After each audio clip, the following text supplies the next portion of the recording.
This is Phil Washington. He's the CEO of the LA County Metro, MTA here. He was formerly of Denver's Regional Transportation District and was unanimously selected CEO of Los Angeles Metropolitan Transportation Agency by the board in 2015.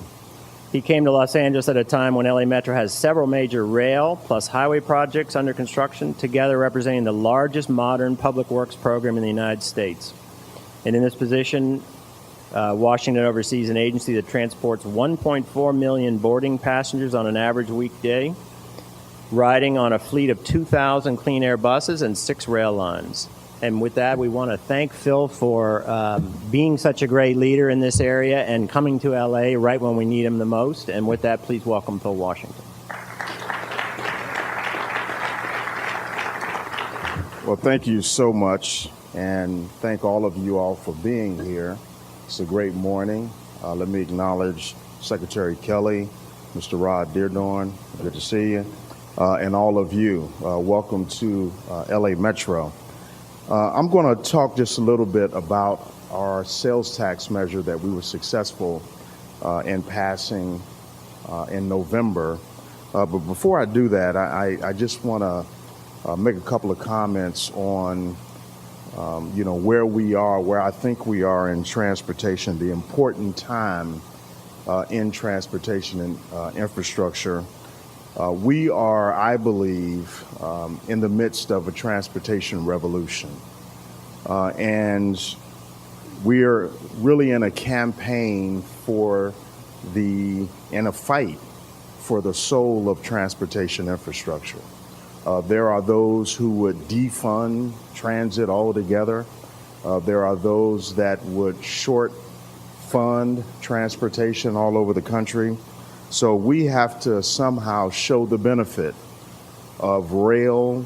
We have to show the benefit of transportation in general. And I think that is very, very, very important.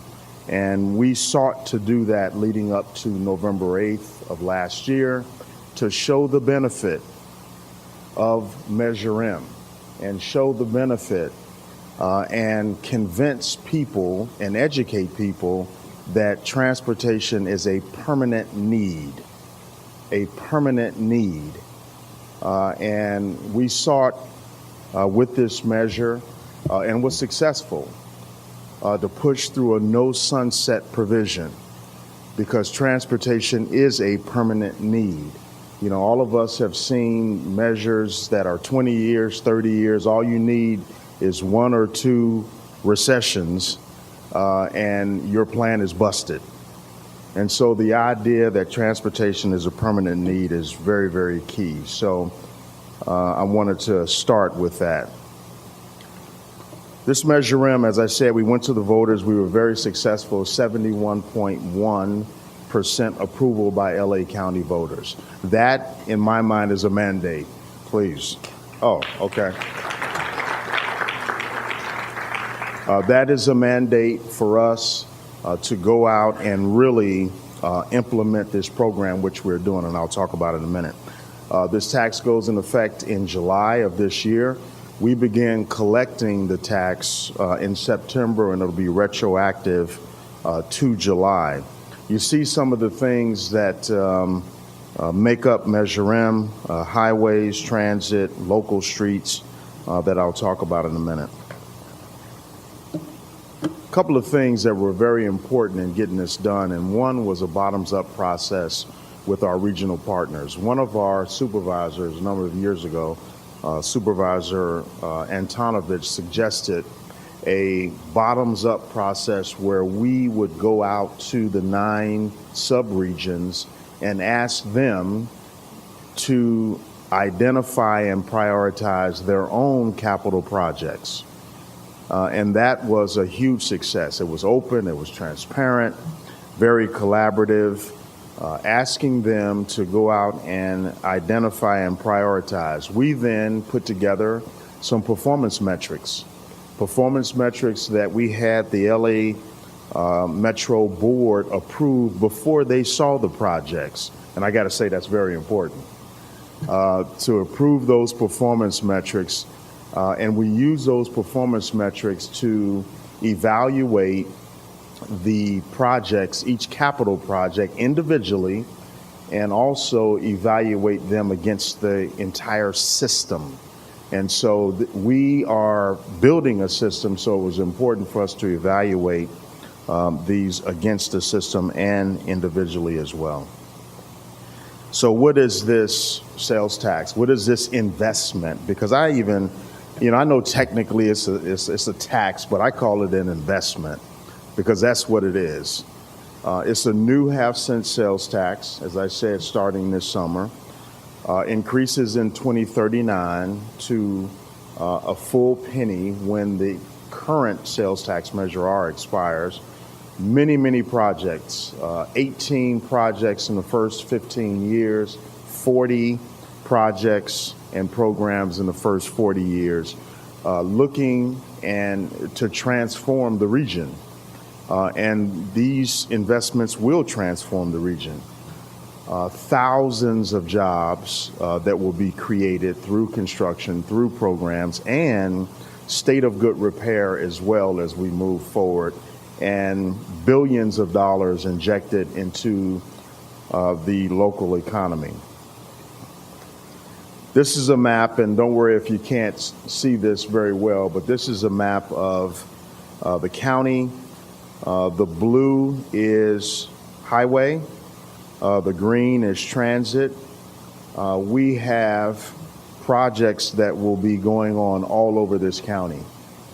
We also were very diligent about looking at the map and looking at disadvantaged communities and ensuring that transportation touched disadvantaged communities and led to employment centers all over the county. That was very important. And so this map is touching almost every employment center or every employment center in the county and providing mobility options.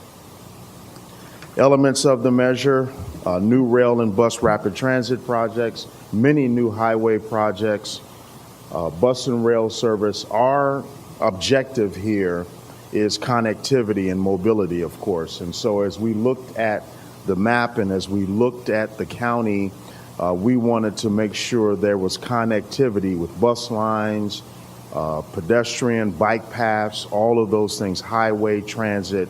Connectivity was very key. There's also a component in this measure called local return.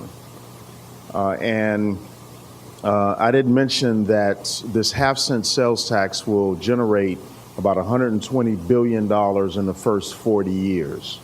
We have a component in this plan called local return that will return funding to the 88 cities in this county for them to do their local streets, their sidewalks, their potholes. So of that $120 billion in the first 40 years, about $23 billion is being returned to the local cities, the 88 cities, based on population in this county. So not only are we talking about the mega projects and programs that we will do here and administer here at Metro, but when you talk about other investments and job creation, we haven't even counted what the cities will do with their local return. Very important, the job creation and the contracting opportunities associated with that. We also want to, and we put in the ordinance, to keep fares affordable for seniors, for disabled, for students and people with disabilities. Very important for us. And maintenance and replacement of aging systems, state of good repair. That message resonated with LA County voters when we talked about how if you build something, you have to take care of it. And what comes with that is a constant stream of employment and taking care of the assets that you build. And so that was a very important message. And I have to say that as we went through the education and the campaign period, the no sunset provision was actually polling higher than the 50 years because people began to understand that if you build it, you have to take care of it. And of course, we use a lot of examples in the Northeast, not to trash them, but we did because we see what has happened in the Northeast. The Washington Metro, I was just in Washington yesterday. We see what's happening in New York, where the state of good repair is so great that it's hard to even calculate. And so we wanted to address that. And then bike and pedestrian connections. Some of the other things with this measure, Taxpayer Oversight Committee, we are moving to convene and put together a Taxpayer Oversight Committee. This is very, very important. And we are looking, this Taxpayer Oversight Committee will be much more robust than the previous measure, Measure R. This will be 7 people with various expertise to help us provide oversight of Measure M. Applications are actually on our website, so people can apply, and that will stay open until the end of this month, and we hope to have that committee in place this summer. We're also looking to put together an advisory committee or advisory council to review and comment on various guidelines. We have to put a number of guidelines together on how we will administer this massive program. And we are writing those guidelines up, drafting those guidelines up. This advisory council will help us administer the program and provide comments and suggestions and advisement as we move forward with the program. So these guidelines are a huge effort as we move forward. A little bit about the advisory council members. Because Measure M is so comprehensive and because Measure M has so many components, as I mentioned in a previous slide, it's very, very important that we have a diverse coalition of people to help us on this advisory council. So what you see here on this slide are the 3 main groups: providers, consumers, jurisdictions, and folks will be on this council representing these particular groups, not themselves, but representing the various provider, consumer, and jurisdictional groups. So this is a huge effort, and we're putting this together right now. We will put together a long-range transportation plan. This long-range transportation plan looks at all of our revenue sources for LAMetro. The sales tax revenue sources, Prop A, Prop C, Measure R, Measure M, looks at all of those revenue sources and puts together a comprehensive plan, a long-range plan on what we will do, how we will build, and how we will implement and build the projects that we need to build. We hope to have this long-range transportation plan done sometime early next year, so you will see that. Let me talk just a little bit about the major projects that we are looking to do in calendar year 17. Now, before I talk a little bit about this, let me just mention that prior to the November 8th vote, we put together a number of things. The first thing we put together was a program management plan. We wanted to put a PMP, or program management plan, together to demonstrate how we, in a strategic fashion, how we would administer and manage this massive program. And we wanted to look in 10-year increments. So this program management plan is in 10-year increments, laying out the resources that we will need, laying out the full-time employees that we will need in that 10-year period, laying out the consultant resources, laying all of this out. If you get bored this Saturday night, go on our website. It's about 300 pages. You can check it out. In addition to putting together that program management plan, we wanted to put together what I call a tactical plan of what we would do in the first year of this measure, or calendar year 17. So we've got the strategic PMP, and then we got the tactical plan. This is the tactical plan that I'm going to quickly run through. These are projects, major projects that we, and the components of which we will implement in the first 12 months. The Airport Metro Connector is at the top of our list. We have to connect LAX. We have to connect rail to LAX for us to, I mean, we're already a great region and a great city, but we have to have rail at our airports. This is a must. And so we are moving with the components that you see here, the environmental being complete. We're proceeding with final engineering. We've already started right-of-way acquisition. All of the things that you see here, we're working very, very closely with Ms. Deborah Flint and her team out at LAX to move this forward. So you will see work coming down the line this year with these things that I post here. Also, West Side Purple Line extension. Now, about a month ago, we awarded a contract for Section 2 of the West Side Purple Line. For those of you that don't know, we are building this 9-mile subway extension, and we're building it in sections. Right now, the first 4 miles is Section 1. That first 4 miles is about 25% complete. It's in construction right now. We have awarded the contract for Section 2, the design build contract for Section 2. And that is the next 2.5 miles of that 9-mile line. And we are moving on Section 3 right now. We will put out a tunneling contract for Section 3 this year. What we like to do is be tunneling on Section 3 and Section 2 at the same time. And if I have my way, we are going to be tunneling on Section 3 from west to east and tunneling on Section 2 from east to west. And we're going to meet in the middle with some sort of competition like the Transcontinental Railroad with some bonus for these contractors who get there first. So we are being very, very aggressive. We're going to award that contract for the tunneling and look to move this forward this year. And we're looking for some federal dollars, full funding grant agreement. What makes this particular project very important, actually what makes both the airport and the Purple Line project so important is that the possibility of getting the Olympics is very great.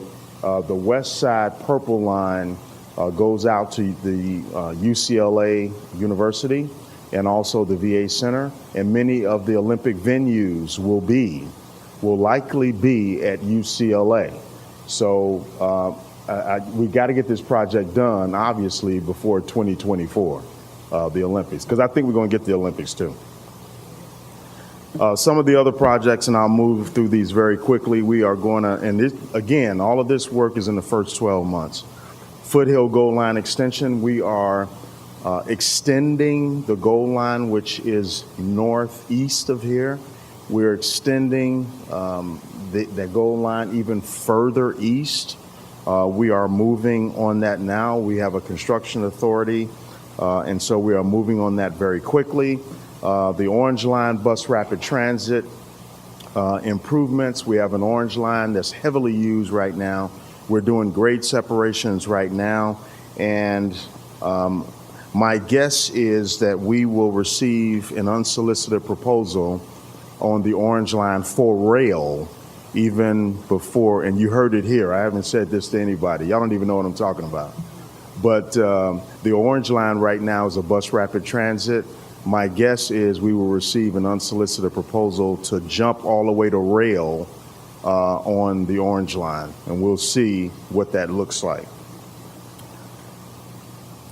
Other projects, Orange Red Line, the Gold Line, BRT, we're doing these things that you see here.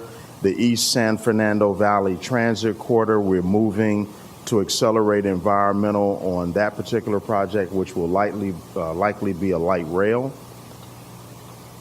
The West Santa Ana branch, this is a light rail project that will run from Union Station here to the southeast, and it's about a 23-mile line.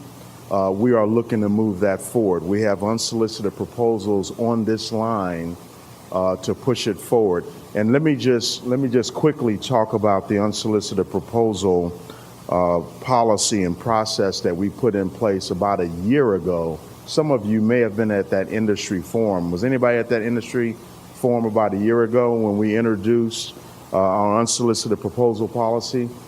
This unsolicited proposal policy allows for the private sector to come in and pitch ideas to us, and we will determine whether they have technical or financial merit. And so without waiting for us to put out an RFP. And so we are moving on those. We have advanced 4 of those unsolicited proposals forward for the West Santa Ana branch and the Sepulveda Pass that you see on the slide here. We are moving very aggressively on the Sepulveda Pass. We will start an alternatives analysis in the next couple of months, but our goal is to move quickly on all of these that you see. And then there's other major projects. Won't go through all of these, but you see them here. Vermont Transit Corridor, Green Line extension to Torrance. We are looking to accelerate. There's a Gold Line extension that is south of here that goes past the Atlantic Station. We're looking to move that forward. Some of the next steps. And before I talk about the next steps, these are transit projects. We have a number of highway projects that we are moving forward in calendar year 17 as well. Some of the next steps, I mentioned the guidelines that we have to put together on how we will administer this massive program. It sounds easy, but it's not. We need to put together these guidelines. The advisory committee will help us with that. The Taxpayer Oversight Committee, I mentioned, the Advisory Council we're putting together. And then we're going to ask the LAMetro Board to approve the guidelines that we put forward in June. And then the long-range transportation plan that will look at all of our sources of revenue. We are putting that together. And then lastly, we are putting together a Measure M lessons learned document. Very, very important that we put together a document and document all of the things leading up to the education program and the successful passage of Measure M. I am big on lessons learned. We will do a document that lays all this out because I believe that the way we were successful with Measure M and the way we put that together and the political support that we had and all of the sponsors and all of that, I believe that will be a best practice. Local return will be a best practice. State of good repair, all of those things I believe will be best practices as we move forward in this country to invest in our transportation infrastructure. So again, thank you all for having me here. I will be around a little bit. I don't know if I think I've exceeded my time, so I don't want to take any questions or anything. But okay, thank you.